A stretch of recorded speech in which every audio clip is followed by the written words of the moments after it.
Au sommaire, eau de vie, distillerie Mété à Ribeauvillé, 2 objets, design et rigolo, et pour finir, mon coup de cœur, une appellation à découvrir, Luberon. On parle d'eau de vie aujourd'hui. Oui, ça change. Ça change, effectivement. Le secret d'une bonne eau de vie, alors, c'est quoi? Alors déjà, une eau de vie de fruits, c'est d'abord une bonne matière première, donc des fruits de qualité. Ça passe déjà par là. Ensuite, c'est une fermentation des fruits 5 à 8 semaines en fût, pour les eaux de vie de très bonne qualité. Et ensuite, c'est la phase de distillation. Et là, c'est vraiment le savoir-faire du distillateur qui rentre en jeu, parce qu'il va devoir analyser la bonne date de distillation, comme un vigneron va devoir choisir la date de vendange. Et là, il va le faire en faisant attention aux fruits macérés, mais au niveau de l'odeur, au niveau du goût, mais aussi au niveau de l'apparence. C'est aussi compliqué que faire du vin, finalement, Exactement. que de faire de l'eau de vie. Les alambics, on en voit quelques-uns là, c'est là où c'est la distillation? Exactement, donc là c'était les alambics de la distillerie Mété à Ribeauvillé, mais il existe 2 types d'alambics en Alsace. Le premier pour une distillation, parce qu'ils font une distillation, c'est un alambic à Cologne, et le deuxième qu'on a vu, c'est un alambic de Repasse charentaise, c'est son nom. C'est le même type d'alambic qu'on va retrouver sur des eaux de vie de très bonne qualité, type cognac et whisky. Et pour la petite anecdote, plus l'alambic est petit, plus on va avoir une concentration aromatique. Et là, ça donne des vies. C'est fonction de la taille de l'alambic. Exactement. Et ce type d'alambic va donner également une richesse aromatique incroyable. Après la distillation, qu'est-ce qu'on fait? Que deviennent les eaux de vie? Alors, elles vieillissent en général 5-6 ans en cuve, par contre, et ça permet à l'alcool de décharger cette agressivité. C'est pour avoir un alcool beaucoup plus doux et non une eau de vie brûlante. Alors, on sait que le vin, on l'aère régulièrement. Comment est-ce qu'on déguste une eau de vie? C'est quasiment la même chose qu'une dégustation de vin. Vous avez toujours la vue, vous avez toujours le nez, vous avez toujours la bouche. Par contre, une température de service est importante. Souvent, on dit de déguster une eau de vie froide. Non, les mauvaises eaux de vie se dégustent froides, les bonnes eaux de vie, c'est 15 degrés déjà, sinon vous cassez tous les arômes, donc c'est quand même un tout petit peu plus chaud. Ensuite, c'est plutôt sur des verres à tulipes. Quand vous allez humer, donc vous tournez, mais 1 fois, 2 fois le verre, pas plus. Vous laissez un peu reposer quelques secondes et vous humez effectivement, mais ne pas mettre le nez à l'intérieur. Ah, c'est pas comme le vin.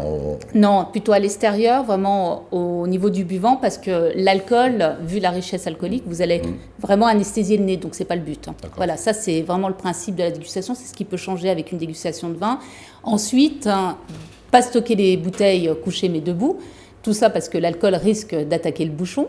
Et stocker les bouteilles dans un endroit sec et frais et à l'abri de la lumière. D'accord. Une fois que la bouteille est ouverte, on la laisse debout. Debout, c'est bien ce que j'avais compris. Oui, oui, toujours. Une distillerie à nous conseiller. La distillerie Mété de Ribeauvillé, dont je vous parlais, déjà pour la qualité incroyable de ces eaux de vie, la diversité, mais surtout sur des eaux de vie improbables. Donc, c'est-à-dire asperges.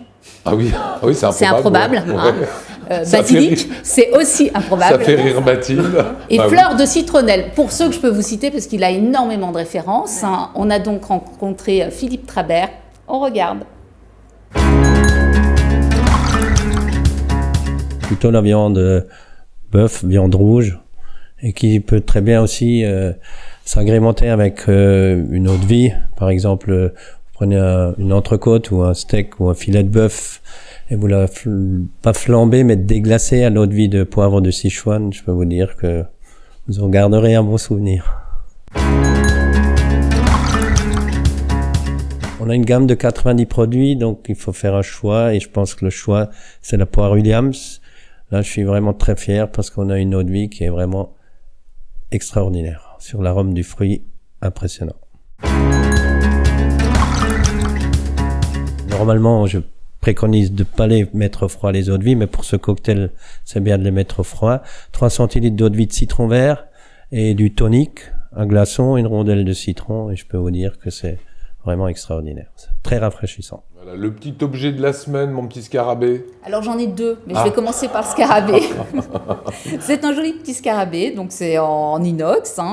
Il existe de différentes couleurs. Bon, j'ai choisi argent, mais il existe en couleur or et cuivre. Voilà. Mais en fait, ce n'est pas qu'un scarabée, il y a une relation, c'est un petit tire-bouchon. D'accord. Donc c'est objet rigolo design, pas extrêmement pratique, il faut l'avouer. C'est vraiment pour l'objet déco à mettre dans sa cuisine. Voilà. L'autre est plus pratique, c'est ce que vous L'autre sembliez dire. est très pratique. Ah ouais. même. Alors, c'est le tire-bouchon. Poisson, je suis dans l'animal aujourd'hui. Oui, je vois voilà. ça. Bon, c'est la thématique du soir. Mais non, c'est un tire-bouchon à crémaillère, extrêmement pratique, puisque, en fait, dès que vous avez des bouchons un peu résistants, vous avez vraiment... C'est à accorder le levier pour tirer, quoi. Exactement. Donc, très pratique et esthétique. Inox également. Joli objet. Allez, le coup de cœur épicurien. Alors, le coup de cœur, je vous emmène en Luberon. Donc là, on est à 15 minutes d'Aix-en-Provence au nord. On est sur un encépagement. Donc, le domaine, on va déjà commencer par le domaine, c'est Val-Joannis. L'encépagement, on est sur 90% de Syrah plus 10% de Grenache. C'est les cépages de l'AOC Luberon. Sur le sol, on est plutôt sur des galets roulés, type Châteauneuf-du-Pape. Un vin gourmand par excellence. Vous êtes sur un nez qui va s'ouvrir sur la cerise noire, la réglisse, la crème de cassis avec des notes un peu toastées qui est due à l'élevage puisqu'on est sur un élevage de 10 mois en fût. La bouche, on est sur de la gourmandise de fruits un peu épicée. C'est ample, c'est chaleureux. Alors, parle bien. Ouais, mais on est tout ça. Voilà. Vous êtes sur un vin, vraiment le vin à boire à l'apéritif avec les amis. Oui, on peut boire ce type de vin à l'apéritif. On peut passer sur un rouge avec une petite tapenade noire. C'est magique. Voilà, évidemment, tout ça avec modération, c'est la règle. Toutes ces informations, vous les retrouvez sur le site qui va s'afficher à l'antenne, apicurien.fr. Merci Valérie. Merci Lionel.